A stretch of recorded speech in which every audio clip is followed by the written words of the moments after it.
Hello दोस्तों, स्वागत है आपका हमारे YouTube चैनल में।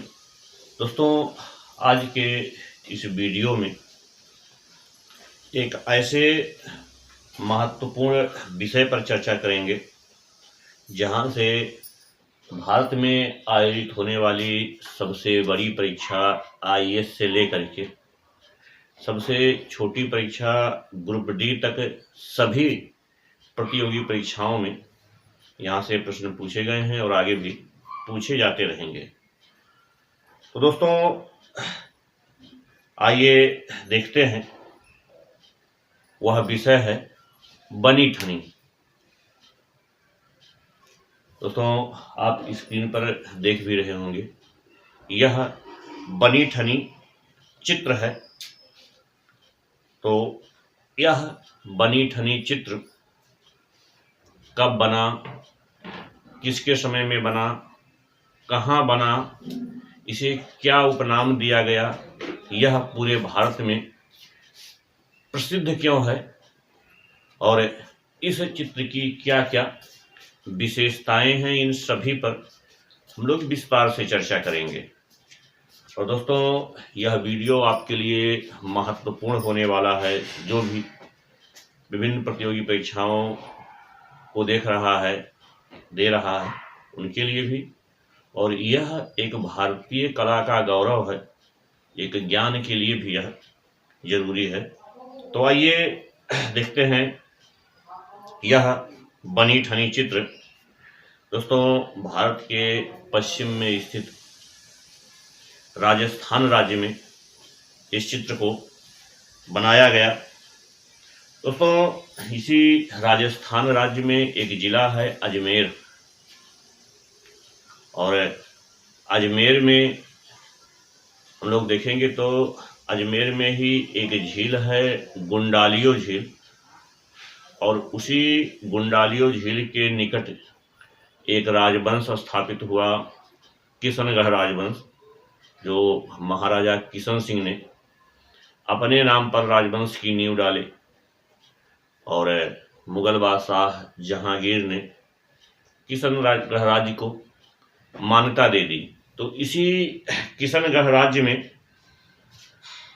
इस चित्र का निर्माण हुआ।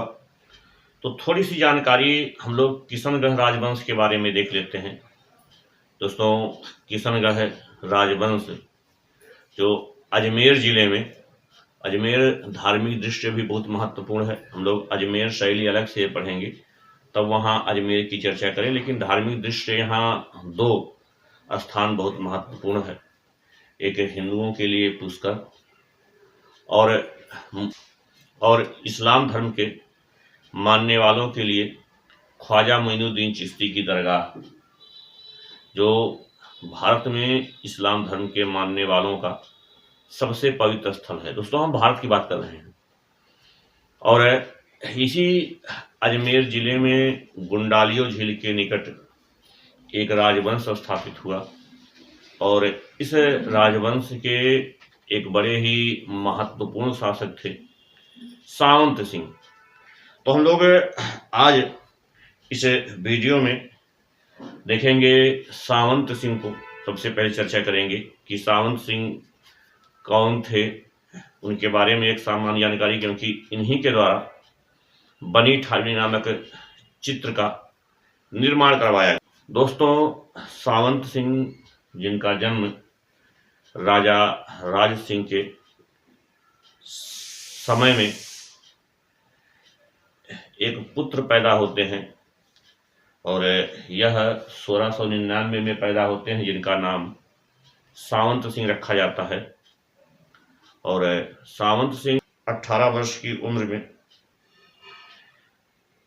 1718 ईस्वी में किशनगढ़ राजवंश के शासक बनते हैं, शासन सत्ता संभालते हैं, और ये 1718 ईस्वी से लेकर के 1764 ईस्वी तक शासन कार्य देखते हैं, और 1764 ईस्वी में इनकी मृत्यु हो जाती है। दोस्तों, सावंत सिंह के जो गुरु थे उनका नाम रणछोड़ दास था और रणछोड़ दास एक वल्लभ संप्रदाय के अनुयायी थे और कृष्ण भक्त थे और इनके गुरु का प्रभाव सावंत सिंह पर भी पड़ा और ये भी कृष्ण भक्ति में लीन रहने लगे और इन्होंने अपना एक उपनाम नागरी दास रख लिया था। दोस्तों, नागरी दास रखने के पीछे कारण ये था कि राधा का भी एक नाम नागरी मिलता है और ये अपने आप को राधा का दास कहते थे। और दोस्तों, सावंत सिंह कृष्ण भक्ति में तो लीन थे ही, कृष्ण राधा के प्रेम में लीन थे। इसके साथ ही साथ इनकी सावंत सिंह की एक बहन भी थी जिनका नाम सुंदरबाई था और यह भी मीराबाई की तरह कृष्ण भक्ति के गीतों की रचना किया करती थी। और दोस्तों, सावंत सिंह खुद जो है एक कला प्रेमी शासक थे, एक विद्वान शासक थे और ये संस्कृत और फारसी भाषा के अच्छे ज्ञाता थे, एक लेखक भी थे। इनकी एक बड़ी महत्वपूर्ण पुस्तक है बिहारी चंद्रिका और इन्होंने कई ग्रंथ पर टीकाएं भी लिखी थी।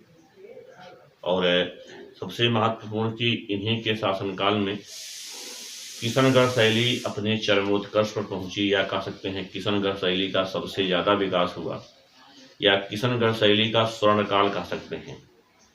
इन्होंने चित्रकारों को प्राश्रय दिया, उत्कृष्ट कोटि के चित्रकार इनके दरबार में आए और इन्हीं के समय में बनी ठनी चित्र बना। दोस्तों, इनके समय में एक चित्रकार थे निहाल चंद, इनका पूरा नाम मोर ध्वज निहाल चंद था। इन्होंने ही बनी ठनी नामक चित्र बनाया और बनी ठनी चित्र जो पूरे भारतीय कला में देखें तो एक उत्कृष्ट स्थान रखती है। दोस्तों, बनी ठनी कौन थी? बनी ठनी के बारे में हम लोग एक सामान्य जानकारी पहले लेते हैं, इसके बाद में हम लोग बनी ठनी चित्र के संबंध में देखेंगे, जानकारी लेंगे और फिर इस बनी ठनी की क्या विशेषताएं हैं इस पर भी चर्चा होगी, जो सबसे महत्वपूर्ण पार्ट है। दोस्तों, बनी ठनी इनका मूल नाम जरीना था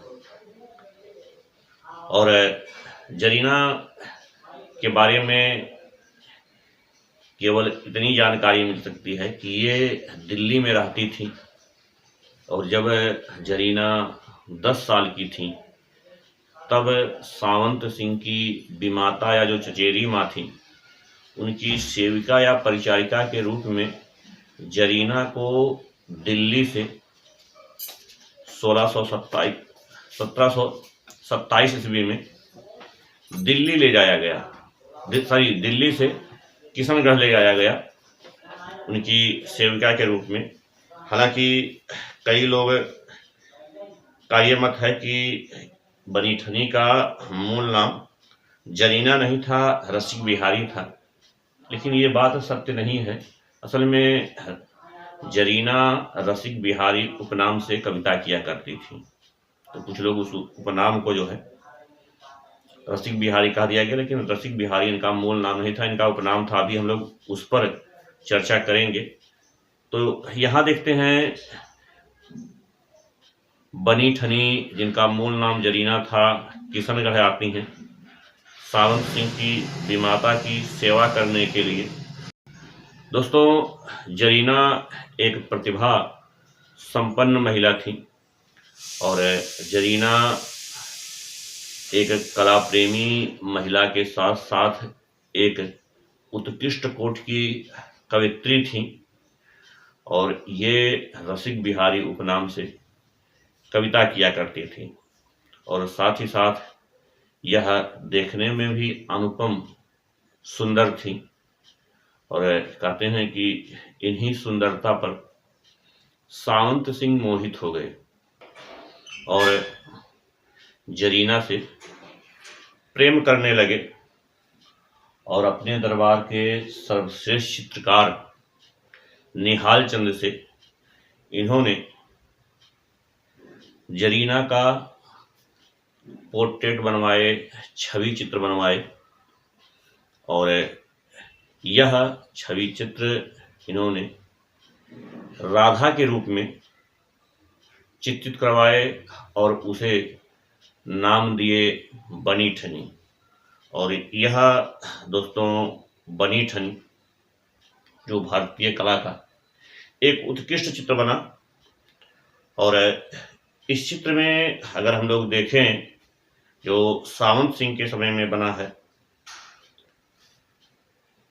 पूरे भारतीय कला में महत्वपूर्ण चर्चा का विषय भी है।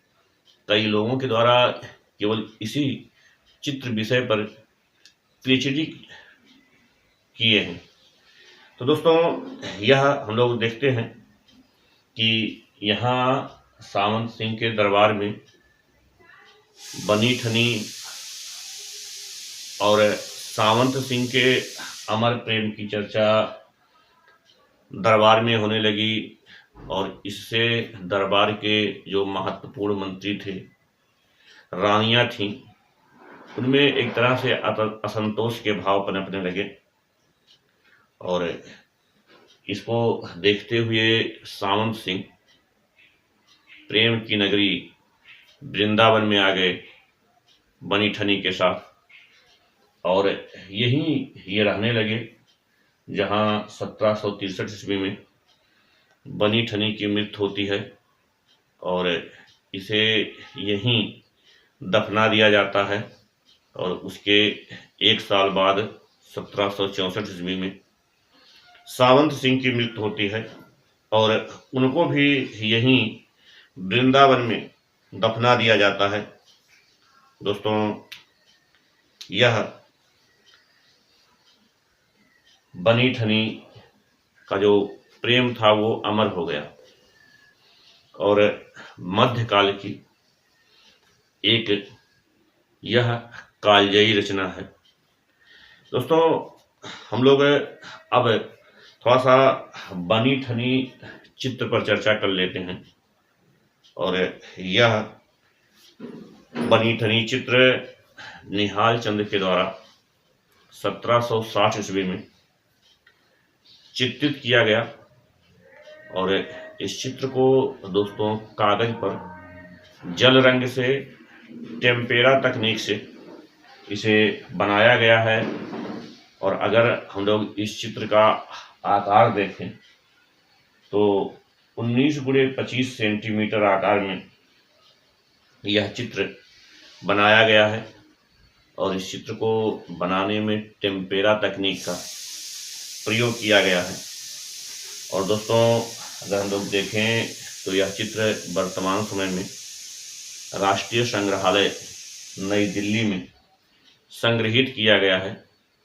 और दोस्तों भारत सरकार ने इस चित्र पर 1973 ईस्वी में 20 पैसे का डाक टिकट भी जारी किया था।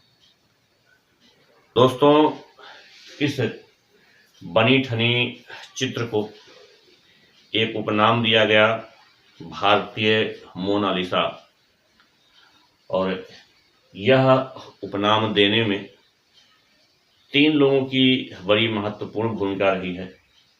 एक तो राय कृष्णदास, आप सभी इनसे परिचित होंगे,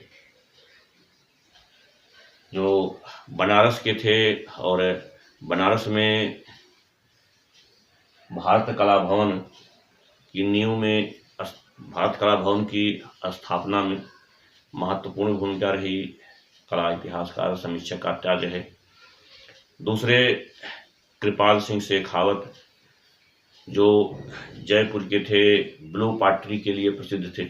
और एक कला समीक्षक ओसी गांगुली। इन तीनों लोगों ने बनी ठनी को भारतीय मोनालिसा कहा।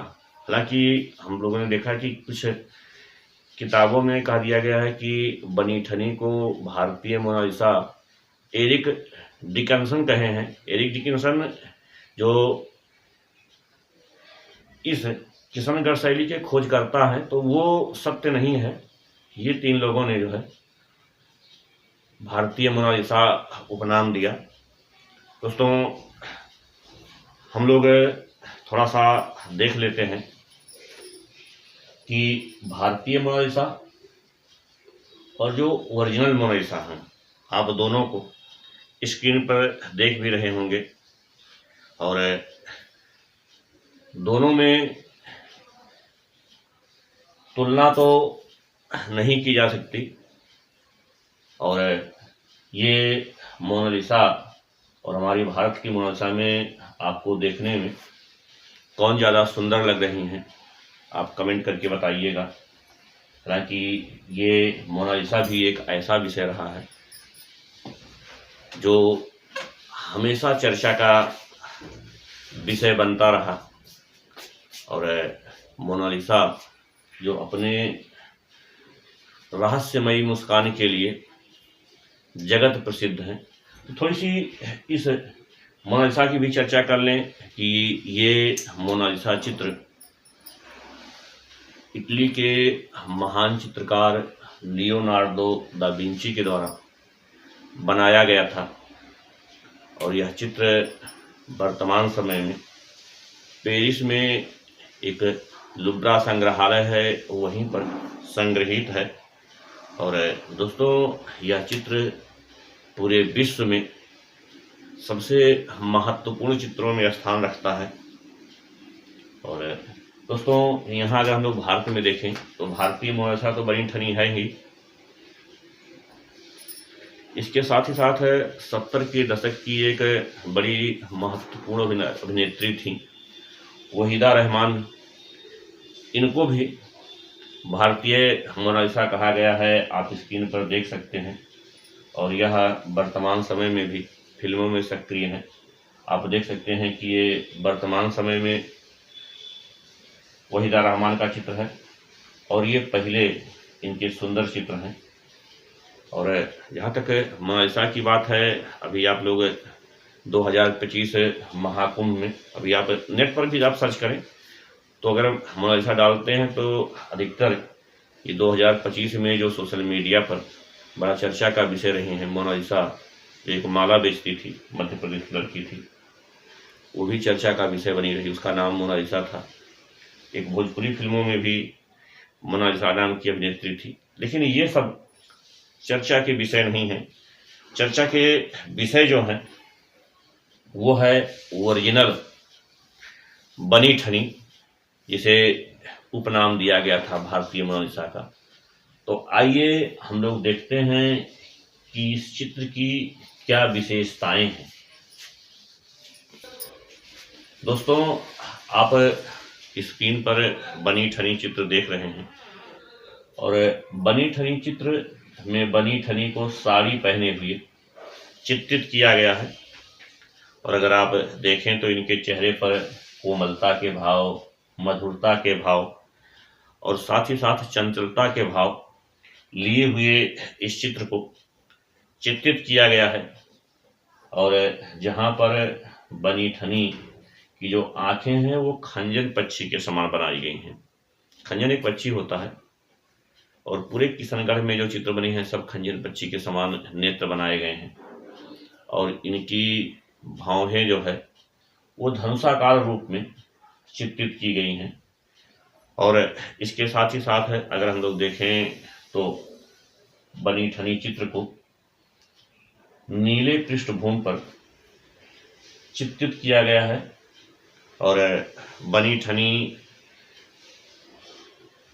स्पेशली चित्र को देखें तो इसमें जो है मूल रंगों के स्थान पर मिश्रित रंगों का प्रयोग किया गया है, जिससे इसकी सुंदरता अपने आप बढ़ जाती है। और यहाँ बनी ठनी के हाथ में, बाएं हाथ में कमल की 2 कलियां दिखाई गई हैं, और दाहिने हाथ से बनी ठनी अपनी चुनरी पकड़े हुए हैं। और दोस्तों, बनी ठनी ये चित्र आप तो देखे होंगे। तो लंबी छरहरी, लंबी बाहें, हाथ और पैर में महावर, मेहंदी, खुले हुए बाल जैसी बहुत सी विशेषताएं आपको देखने को मिलती है। तो दोस्तों, भारतीय कला का यह सबसे उत्कृष्ट चित्र बनी ठनी के बारे में हम लोग एक सामान्य सी चर्चा किए। और यह वीडियो आपको कैसा लगा आप अपने कमेंट के माध्यम से बताइएगा। और अगर आपके लिए उपयोगी हो, आपको अच्छा लगे तो इसे लाइक करिए, अपने दोस्तों में शेयर करिए। और यदि हमारे चैनल पर नए हो तो हमारे चैनल को सब्सक्राइब करिए, जिससे नए वीडियो की नोटिफिकेशन सबसे पहले आप तक पहुंचे। हमसे जुड़ने के लिए, वीडियो को देखने के लिए आप सबका बहुत बहुत धन्यवाद।